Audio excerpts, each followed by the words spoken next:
தஞ்சை பெரிய கோவிலுக்கு ஆய்வுக்கு வந்த இலங்கையைச் சேர்ந்த புத்த துறவி மற்றும் ஆய்வு மாணவர்களை தமிழ் அமைப்பினர் தாக்குதல் நடத்தி கோவிலை விட்டு வெளியேற்றினர்.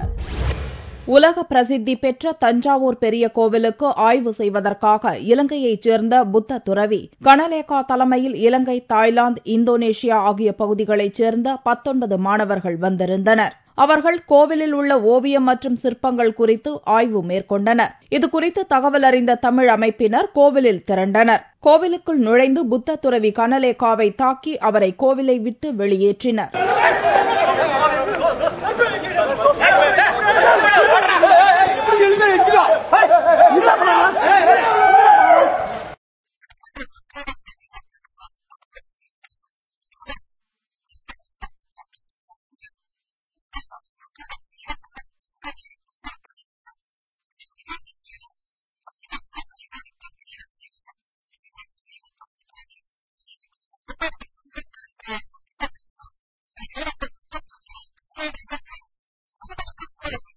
இந்த தாக்குதல் சம்பவத்தை தொடர்ந்து புத்த துறவியும் ஆய்வு மாணவர்களும் தொல்லியல் துறை அலுவலகத்தில் தஞ்சமடைந்தனர். பின்னர் இரு வேன்களில் புத்த துறவி மற்றும் மாணவர்கள் திருச்சி விமான நிலையத்திற்கு சென்றனர். திருச்சி பால் பண்ணை அருகே வந்து கொண்டிருந்த போது அங்கு திரண்டிருந்த தமிழ் அமைப்பினர் வேன் மீது முட்டைகள் வீசி கற்களால் தாக்குதல் நடத்தினர். தகவல் அறிந்த போலீசார் பின்னர் இரு வேன்களையும் பாதுகாப்புடன் அழைத்து வந்தனர். ஜி கார்னர் அருகே வந்து கொண்டிருந்த வேன்களை மதிமுகவினர் அடித்து நொறுக்கினர்.